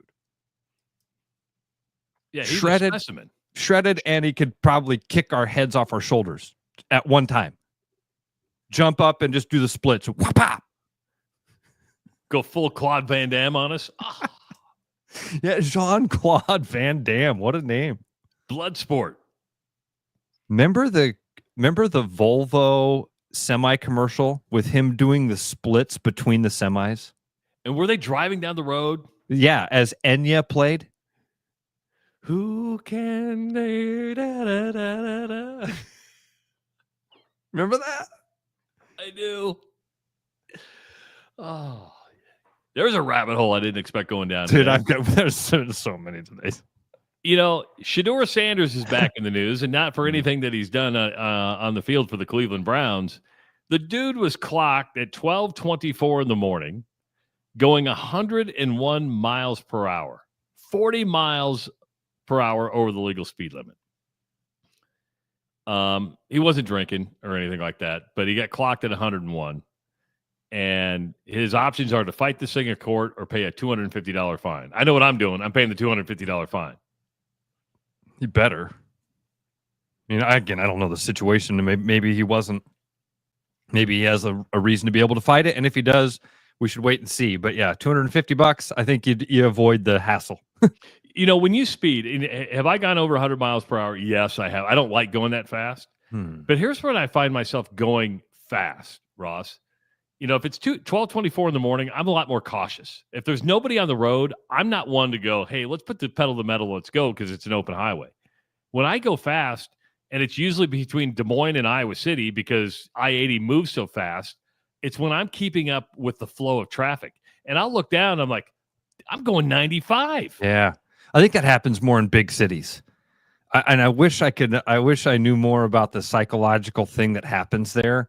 If there's truly like a, some sort of magnetism that's drawing you towards an event or a city, or if it's just there's more people, there's now people racing, there's people in a hurry, there's people that just drive fast, and so by nature by nature of there being more people, it somehow goes faster for a moment before it slows down massively. I don't know. That's true, Travis. I'm with you. I'm not a big speeder. I've been pulled over for speeding, but man, when you say like you've driven over 100 miles an hour, I don't know. I've been over 100 miles an hour a few times, but I don't know about driving over 100. I'm first of all, I don't really used to have cars that want to go over 100. Yeah, right. You're like, look at my RPMs. Yeah. My engine shouldn't be revving this high. No, it's not like you just notice. You're like, oh man, I just hit 100. Yeah. I got to slow down. I don't care how fast traffic's going. You nailed the going into Kinnick. You're on I-80 and you're just keeping up with the flow of traffic, and all of a sudden you look down. Yeah, you're going 90. Damn, flying. I think we've all done that. You may be wondering what Shedeur Sanders was driving. You hear that miles per hour at 101. You're probably thinking, he's in a Vet, he's in a Mustang. No, he's not. He's driving a Dodge TRX truck. Got himself a truck. I kind of like that. I'm like, damn, Shedeur, driving a truck. I'm good with that. It's a pretty cool looking truck, actually. I know. Duh. Ross went off on the Stanley Cup earlier this week and how precious that 131-year-old trophy is. It's it's held in high regard, Travis. Now don't even touch the damn thing. If you want to win it, you don't even touch the damn thing. White gloves. Yeah, literally, there's a handling team for this thing until you win it. And then Red Solo Cup. Yeah, right. I feel you. Let's have a party. Who brought the Stanley Cup? So the Florida Panthers won the Stanley Cup the other night against Edmonton. And in the celebration, it was dented and the bowl was cracked. How do you crack a bowl made of silver? An alloy nickel. It's very malleable. Okay. They say so. Yeah. They've got the cracked Stanley Cup repair team is working on this thing. It's going into surgery, I think, as we speak. I think it only requires a local anesthetic, but they believe they're going to have it repaired for the celebration that's going to take place in Florida on Sunday. The parade's on Sunday. They're like, hey, we got to fix this thing. So they've taken the cup from the Panthers. They're taking the cup to surgery. The white gloves are out. Can you imagine being that? Is it a jeweler that would like repair this thing? Like he's like that's on a good standby? question. Hey, we got an emergency. We're bringing the cup back to you. I'm going to reach out to our friend Jenna Blazer today and see if we could get Noel Fiskus to. I bet Noel can answer that for us. That's a great question. Is that a jeweler or a silver? I mean, smith? yeah, I would think because Noel deals with silver and alloy and those different metals. I don't know. Do you have kind of like Dr. James Andrews? Isn't there a special team for the Stanley Cup? There has to be, right? Like you are the official doctor of the. Yeah, you're a surgeon. Cup. You're the cup surgeon. Not just anybody can work on the Stanley Cup. If you want to be the guy who works on the Stanley Cup, you have to get, an apprenticeship, a journeyman, and then you're a master, right? And you finally achieve master Stanley Cup repairer. Cupsmith. A cupsmith. I like that. A cupsmith.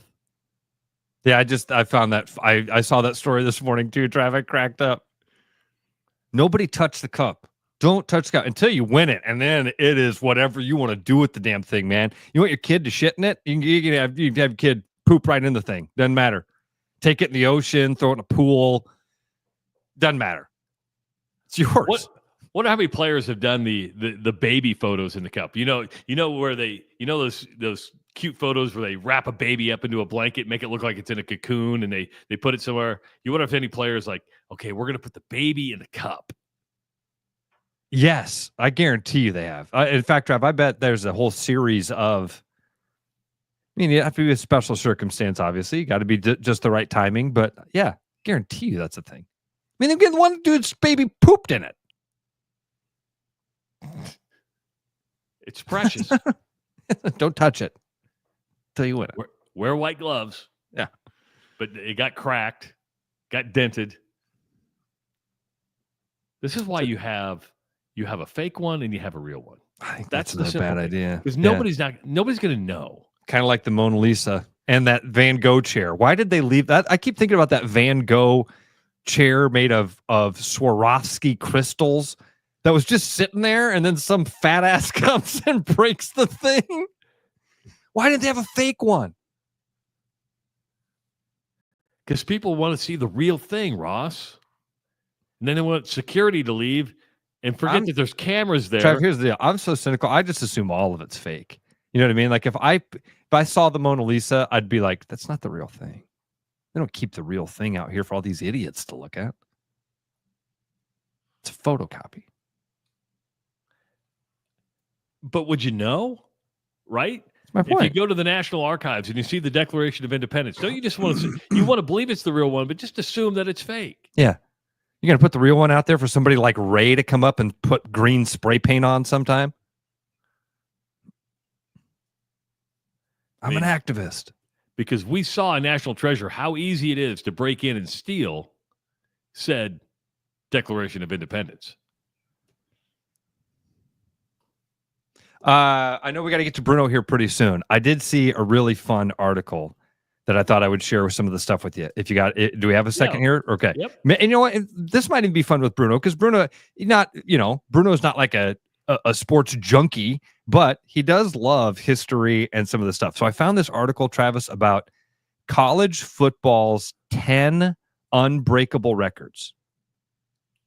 The 10 records in college football that they consider to be maybe like there's some incredible stuff in here. There's some that I don't think are unbreakable, but there's some stuff that for college football nuts will remember most of this stuff. Some of these things I went through and I looked, I'm like, wow, holy cow. I didn't know these stats had accumulated in some of these ways. Well, let's bring Bruno into the conversation when we come back on the Rush Radio Show, powered by Willis Automotive.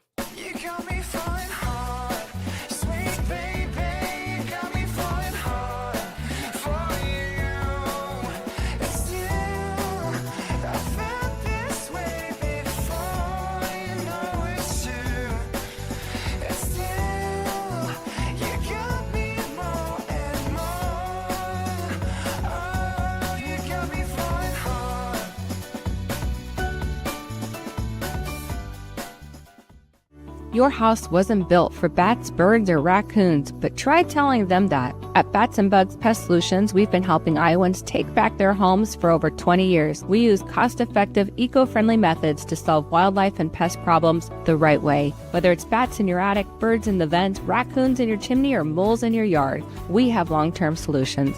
Call Bats and Bugs Pest Solutions today at 515-218-3400, and let's make sure your home doesn't become their home. Hi, I'm John Linares, sales manager here at Willis Lexus, and it is summertime, and it's time to roll down the windows and enjoy that nice weather. For the first time in a long time, we have TX available in stock, and we are taking $1,500 off in stock models. And speaking of cash off, we've got $2,000 of lease cash on all ES models, and if you're looking to finance, we have rates as low as 3.79 on popular models like RX, NX, IS, and ES. I invite you to stop in and take a new one for a drive, or visit us online at willislexus.com.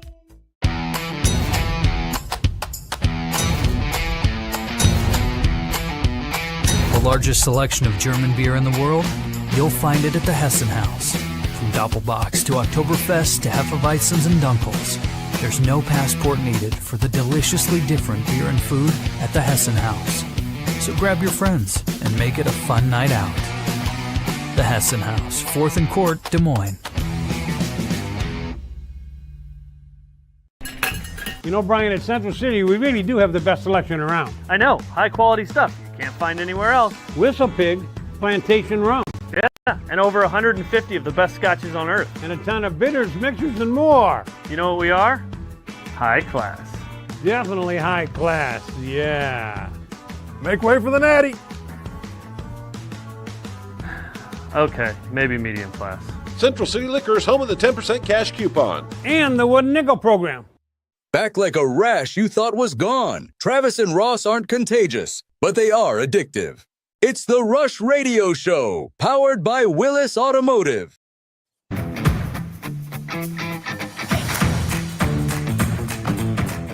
Welcome back to the Rush Radio Show, powered by Willis Automotive. Good weekend to go buy a car.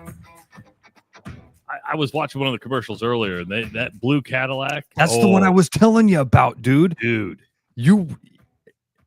You walk up to that thing and go, whoa, this is freaking beautiful. I don't know if it's the blue. I like the blue. If it's the Cadillac, it is something about that car that just freaking pops, man. I think it's the whole package, but I think what takes it over the top is the color, right? You're like, oh man, that just and there's nothing better than a car on a showroom floor because the lighting's perfect and it's just there. You're like, oh man.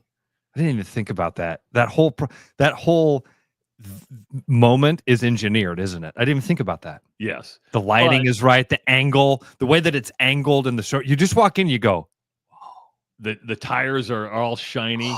But if you're looking for a Cadillac, if you're looking for any type of new or used car, Willis Automotive is the place to go. I'll be heading out there for an oil change. Gonna have to get an oil change here today. So you can use Willis for lots of stuff, not just getting a new or used car. You can go drink a new Old Tavern beer at El Bait Shop and just buy it from Bruno. What's going on there, buddy? Not much. It's all those things, but best of all, it's a Cadillac. Yeah. Dude, I'm hearing amazing reviews from Old Tavern. Amazing stuff. Old Tavern sold out its first batch immediately, raised $5,000 for the Iowa Architectural Fund immediately. It is immediately delicious. People are loving it. They're drinking it. We're ordering more of it. And it's just going to keep going, I think. It's the price is right, and the beer is what people want.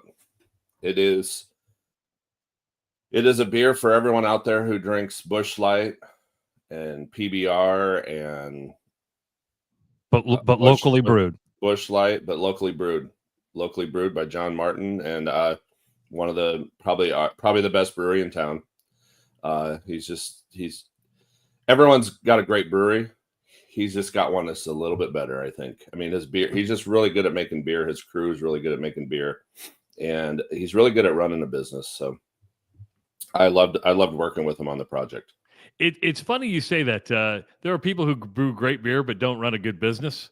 I think my daughter ran it in New Orleans. She was working at a brewery, really good beer, guy not a very good business guy. And I've been preaching that for a while.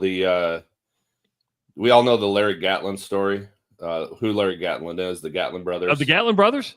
Yeah. I couldn't tell you. I mean, I'm sure there's songs we know of. Ross looking a little bit Yeah, I'll do this.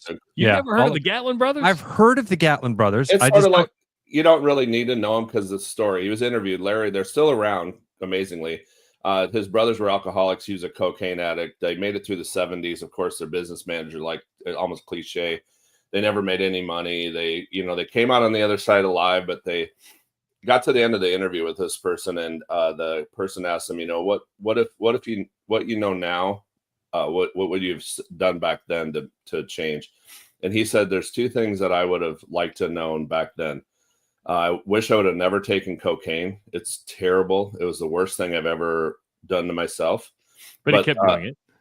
Yeah, but more importantly, the thing that to your point, Travis, is he said, I also wish somebody would have told me that the music business was two words.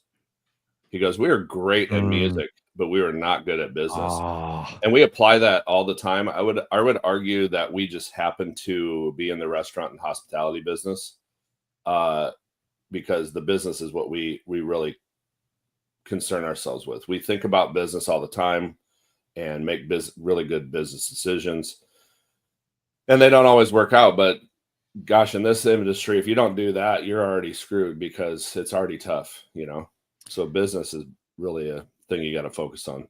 Everybody's got their own skill set, Bruno. I think this is one of the things that I felt like you were starting to master about a decade ago. And that was, you know, I don't want to say stay in your lane, but you understand where your expertise ends and somebody else's starts. Travis, we've talked about this in sports. You know, there's maintaining a program, there's building a program, there's taking a program to the next level, and sometimes it's three different people to do all three of those different jobs. It's where the sidewalk ends and the road begins. Where to put it? Yeah, we were just I was just in a conversation with Jason from Jay's CDs and Hobbies, and we talked about this. And Toby Parks, who owns XBK, she actually brought it back to me. She said, "You talk about staying in your own lane. You stick with what you know." Like we were talking with her. Toby owns a music venue, and we talked about, you know, having food. She goes, "People ask for food, but I don't know anything about food. I could provide food, but I wouldn't make any money at it, and I probably wouldn't give a very good showing, and the food would be okay at best, and it would be a hassle, and she wouldn't make any money at it. It would be a distraction, and you spend a lot of time trying to make it work. Meanwhile, you're supposed to be running a music venue, and everyone wants you to be everything, and even you think you should try to be everything. And I've learned it time and time again. The lesson's been pounded into me. Stick to what you know, and seek out the experts in the world of what they know. I didn't make the beer. John Martin made the beer, but what I like doing is going out and wearing the t-shirt and telling the story. And I'm good at that part. That's funny. You know, Jay's one of my good buddies, right? Oh yeah. Shreve. Yeah. Shreve, we talked, he and I talked for 2-3 hours. He's the real deal, man. Real deal. He understands business. That's for sure. Yes. Yeah, absolutely. Right. That's the other precursor that I have. It's one thing to know what you know, but you also have to be really good at it as a business person. So it's just like kind of full circle back to the Gatlins. You can be good at music, but you better also be good at the music business if you want to work with me, because I just don't want to work with somebody who's like super talented, but a real pain in the ass to deal with on the business side. And also, Toby Parks' son plays baseball with Eli. Oh, yeah. Small world. It's Des Moines. People want to call Des Moines a city, and I suppose technically it is on maps, but I don't ever call it a city. It's not a city. It's a town. It's a big town. Love it. Hey, did you see we had your the Pride of Carroll? I know you think you're the Pride of Carroll, and you are, but Nick Nurse was on with the other day. So he's just taking the Pride of Carroll to a different level.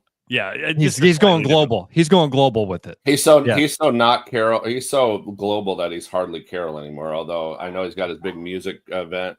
He's owner of the country club, or part owner, and he has his PhD. He got his PhD while he was coaching. He's a good guy. He was, I think I've said this before, he was my baseball coach in Little League. I had to go to him and his brother and tell him that my parents, they brought me a brand new first baseman's glove. So particular, you know, with the curved side. And I'm like, I really want to be first base. And so they got me the glove. And then it seems like 2 weeks later, I'm like, I don't like baseball. I don't want to play it anymore. They're like, that's just fine. Go to the nurses and tell them that you're not going to be playing anymore. I'm like, I don't want to do that. It's like, that's what you got to do. And I remember standing at the Carroll Stadium right by this tower where the lights are. And I remember telling him, I'm not going to play baseball anymore. He was like an assistant coach to his older brother, but still. But I mean, he was 4 years older than me. He is 4 years older than me. Yeah, he got a call. I got a call. And I'm gonna get a message on the Facebook. Stephanie Gifford reached out and said, "Hey, you know, Nick wants to do this music event. You know, do you think Mindy would help?" And so Mindy's helping put this whole thing together. She and I've been talking Giffy's the glue that put the Mindy Toyman. Yeah. Yeah. She's like, you got to talk to Nick or talk to Mindy, see if she'll help out Nick. And so now Mindy's working with Nick to make this music show happen at the course. Yeah, it's going to be a big one. They got the Jefferson Starship and Mount Joy. So that's a pretty good music night of music in Carroll. Yes, and I can guarantee that there will be a lot of beer drink. And maybe some Old Tavern. Can you get in some Old Tavern there in time? It's possible, but I'm going to say that's a tough market. Busch Light kind of controls. They sell more Busch Light. They sell 1/12 of the Busch Light sales in that market than the rest of this state. So in 1 month, Carroll sells 1/12 of the beer for the whole state of Iowa in Busch Light. It's something like 750,000 cases. What the hell is the deal with that town, dude? Google it, Carroll, Iowa, Busch Light, pallet of Busch Light, Carroll, and just do pallet of Busch Light, and you'll see a picture of a pallet of beer at the Carroll Hy-Vee. People buy it by the pallet because then I think you save like $139 for 96 cases. Oh, 96 cases. Doesn't it go bad? Not in a month or 3 weeks or whatever they drink it in. Jeez. That's a lot of beer. That's a lot of beer. It's a lot of beer. Those Catholics, watch out. They yeah. So hey, I wanted to so speaking of Carroll, taking a visit to Carroll for this event, out on vacation, people got plans. I thought I'd tell you a story that, if you're looking for something new and different that you can tell everybody about, I have a couple of vacation ideas to take the family. Love it. So, Summer vacation spots with Bruno. Are they in Iowa? Because we actually did Iowa's top attractions on Monday, and the Carroll Railway, or not the Carroll, the Boone Railway was like the number one attraction in Iowa. We did the pedal bike over the Katie, whatever the bridge. Katie Shelley. Yeah, so the story of the little girl, the young teenage girl that ran to save everyone on a train. Yeah, we were on that. That was fun. Well, these aren't exactly in Iowa. They're a little bit further away. So Turkmenistan's top tourist attraction is the Gateway to Hell, a huge gas leak that's been burning since 1971 in the Karakum Desert. So you can go and see a fire coming out of the ground. Yeah, you can see a fire started when the Soviet scientists accidentally drilled into an underground pocket of gas and then ignited it, starting a blaze that could be seen for several kilometers away. Officials announced this week, though, get there while you can. They've reduced the fire threefold.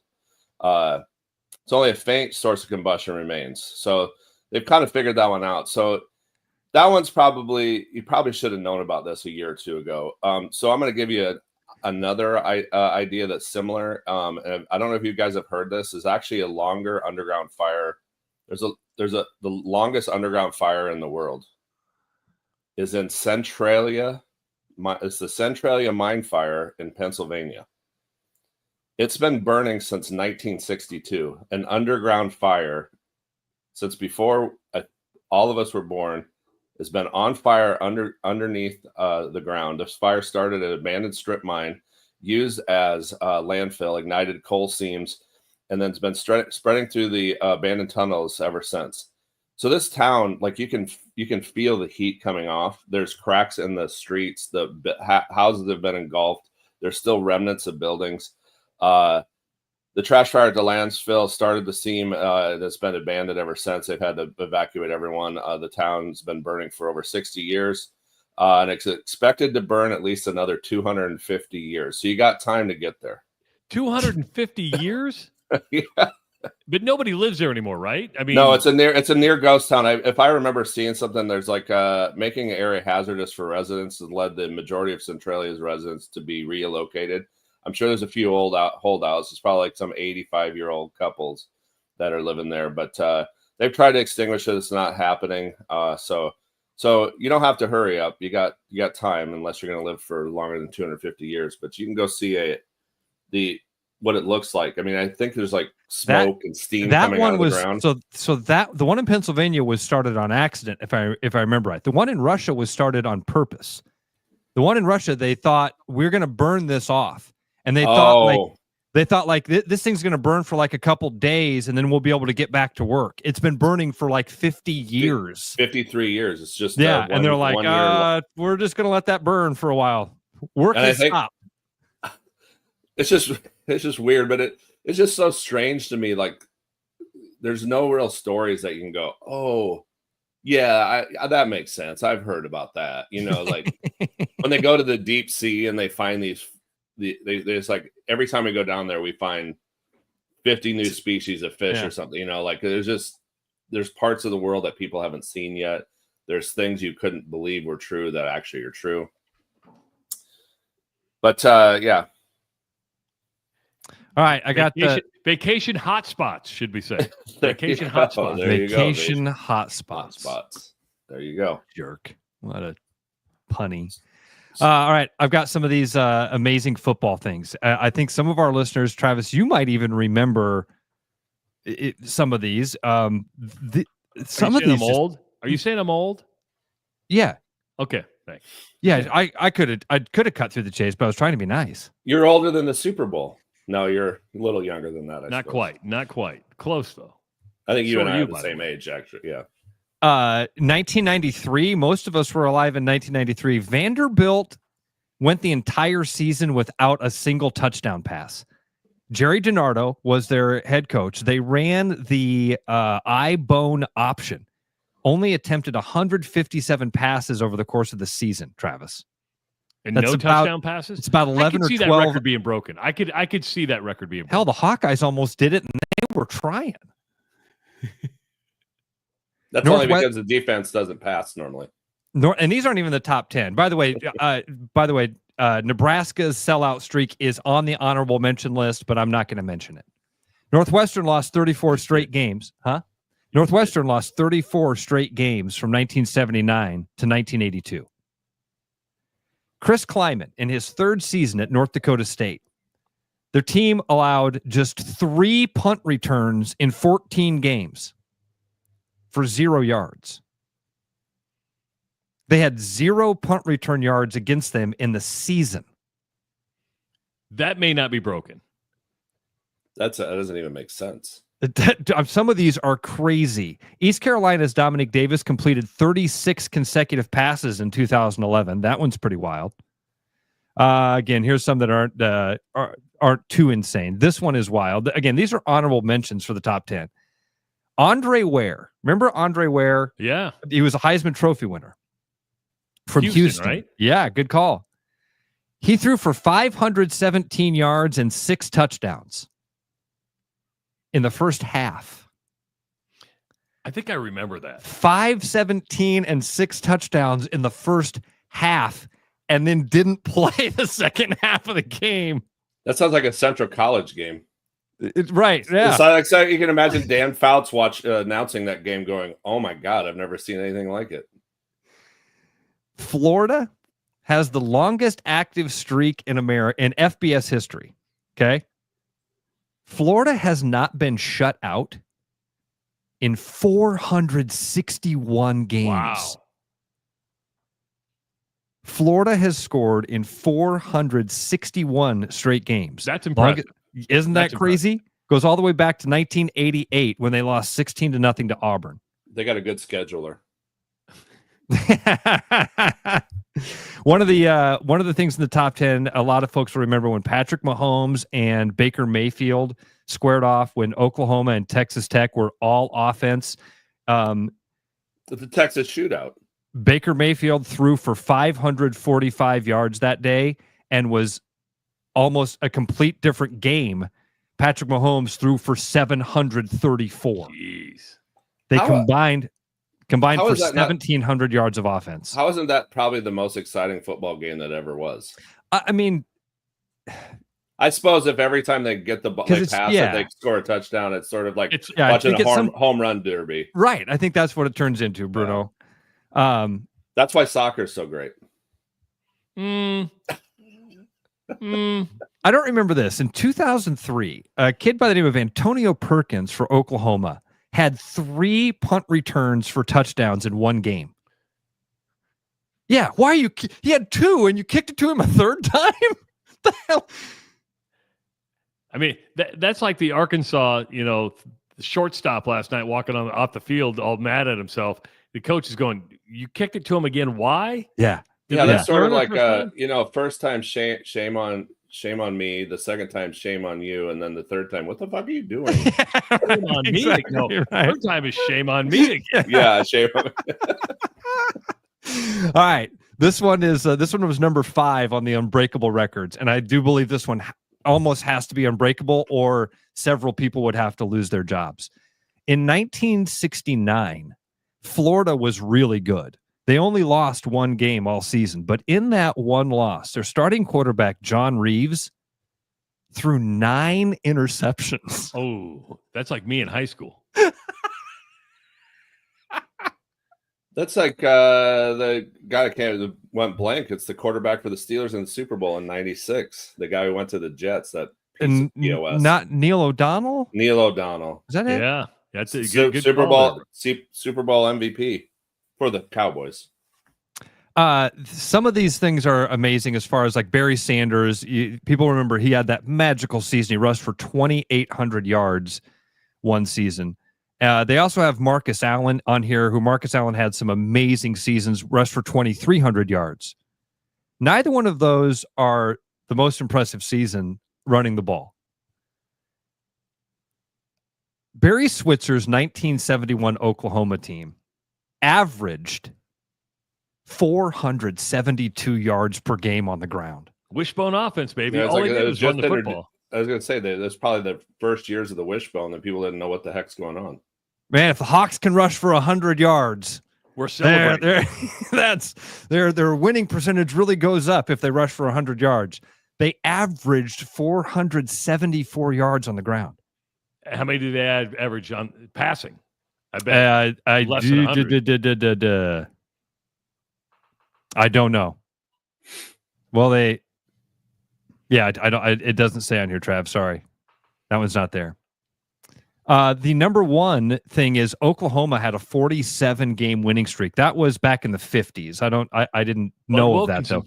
47-game winning streak. And then the other one that's kind of cool is Bobby Bowden.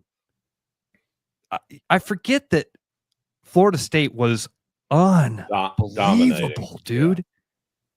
They finished in the top 5 in the AP 14 straight years. But I think only one national title. Only one national title in there, but 14 straight from 1987 through 2000.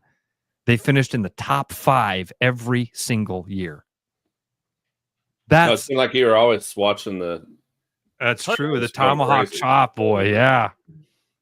And the guy throwing the flaming spear in the middle of the field or whatever. And then the movie, The Program. Remember the movie, The Program? That was basically, Florida State, or it was Florida State, I think. Remember that? The Program. And they had their star player got hurt against Iowa. I don't know. The quarterback lays down in the interstate. You guys don't remember The Program? I don't. I mean, I know the movie. I never watched it. Okay. Yeah, it was a. Those are good records. Well, I landed in Acapulco for my birthday, 16th birthday. First time I ever drank in public. Got smashed. Had a great time. That was the start of. And the rest was history. That's why I'm sitting here right now. The teachers were a little worried. It was a school trip through high school, but there wasn't anything I could do because we weren't like, what are you going to do? Not let me go to school? I mean, I'm not on any team, so you're not going to take that privilege away from me. Well, the next year, 2 guys, best man at my wedding, J.D. Philmeyer, and another guy were down there on the football team, Josh Disberg, our running back. Well, they thought they could pull the same trick. Well, when they got back, they're like, hey, you're missing 3 of the 9 games this year in football. And they're like, oh, that's kind of disappointing. Josh Disberg, 6 games, ran for 1,200 yards in 6 games. Pretty darn good football player. Yeah, it was the rest. He didn't really. He ended up going to Simpson or whatever. But I always thought that was amazing. But what you just said is, of course, way amazing. This is just Iowa high school. But well, if you're looking for something, well, yeah, I was going to say, what else you got coming up? What's coming up? Well, it's the Summer Stir in the city downtown Friday. You can grab tickets. It's with City View. You can grab tickets through City View. Hessen House. Featuring drinks at our places. The Hessen House got the hot honey plum margarita and spicy Blueberry Mule. The El Bay Chop's got the Cosmonaut. Look for details. You can stroll around downtown, have a few cocktails, enjoy some of the great places downtown Des Moines. We're continuing the patio party. The chicken will be down there. We got the Nash and Danger will be down at the chicken. That was been a good time. Yeah, I've been out there with him a few times. He was wearing a corn costume this last time, and he wore a horse costume at Lucky Horse. Maybe he's going to be in a chicken costume down at the chicken. That'll be fun. Go on down, that's always a good bike ride down there to head to the chicken. Great patio. The chicken times. And then we've got the tackle box at the bait shop, and then on Thursday tonight at 4 p.m. And then we've got she didn't put who it was with, so it's mystery beers. But Friday, Single Speed, friends from Single Speed will have to be at the Octobox at the library. That'll be fun at 4. And we've already touched on it, but Old Tavern is out there. Get it. It's great. It's doing well. It's delicious. And one last thing, Ross, mark it on your calendar. You can get a second bite at this apple. September 10th, we're going to do our historical history hour, history happy hour at the Royal Mile. Reprise of the last one. So September 10th. Put it on your calendar. It should be a lot of fun. We're also going to be doing something with Old Tavern that day and getting people over to the Empire. I keep teasing the idea of the Empire and what it is. We're working on it. I will tell you this about you guys ever. This is one of my favorite lines. Raising Arizona. The guys just broke out. They just broke out of jail. Gale and Ebel Snow, and they say, and they're talking to HI. And they say, he's like, what do you, I'm looking for a job. And it's like, you're young, you got your health. What do you need a job for? My point being is, like, when you're young, you shouldn't have to work because you can enjoy your life. But working is hard. I've been working on construction at the Empire, tearing up floors, getting cement off of old tile, bringing it back to the 1905 glory it was. I always go in and say, it was already ready to go. Let's just put a little paint on it and reopen. And it's like, that's not dramatic enough. We did the same thing at the library. We gutted it and brought it back. So this new place across the street from the Royal Mile in the old Fongs, stand by. I'll have a lot more information on it. We're putting a lot of work. I've got a blister if you can see it. Look at you, manual labor. It's a good way. It's good to see your hand like that. All right, that wraps up today's show. Hope everybody enjoyed the Rush Radio Show, powered by Willis Automotive. We are back tomorrow at 6 a.m. Thanks, Bruno. Thanks, Ross. See you guys later. Bye, boys. I'm loving these wooden nickels, Brian. Yeah, I suppose everyone is catching on. Just spend $20 to get a wooden nickel. It's 25. Collect 10 and add up the savings on your next purchase. Some of these are worth $5. That could be huge. I know, right? That's why you have to spend $20. It's 25. Collect 10. It's like money back to you. Spend 20, you get another wooden nickel. It's 25. Collect 10 and add up the savings. It's huge. Central City Liquors, home of the 10% cash coupon. And the wooden nickel program. It's huge. Hey everybody, Mason Miller, sales manager out here at Mini of Des Moines. We got some great things going on this month. This month, you can lease an all-new Countryman S for as low as $369 a month for 39 months. You can lease an all-new Cooper S hardtop for $319 a month. And right now we have rates as low as $2.99 out to 48. For more information, come see your favorite Mini motoring advisor or visit us online at miniofdesmoines.com.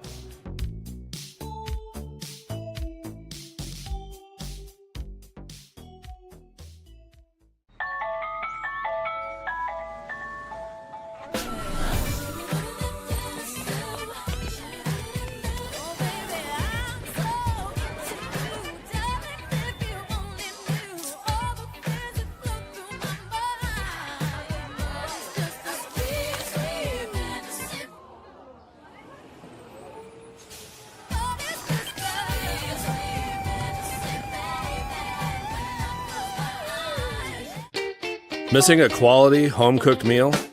You know, the kind Mom used to make? Lucky for you, we found her recipe book. Welcome to the High Life. Welcome to the Champagne of Bars. Looking for the perfect golf escape? Experience links-style golf right here in Ames at Coldwater Golf Links. With rolling fairways, large greens, and unique routing, it's golf the way it's meant to be played. Whether you're a seasoned pro or just starting out, You'll love our course's welcoming atmosphere and friendly staff. Grab your clubs, book a tee time, and make every round unforgettable. Coldwater Golf Links, where great golf leads to great memories. Visit coldwatergolf.com to book your round today. Hi, I'm Sean McFarland, Service Manager at Mini of Des Moines. School is out and summer is here. Before you hit the road for your motoring adventures, visit us for your oil changes, get your AC checked out, or make sure your tires are roadworthy. Give us a call to schedule or visit us online at miniofdesmoines.com. Back to the rush. Strong opinions, weak filters, and just enough sense to stay on the air. It's the Rush Radio Show, powered by Willis Automotive.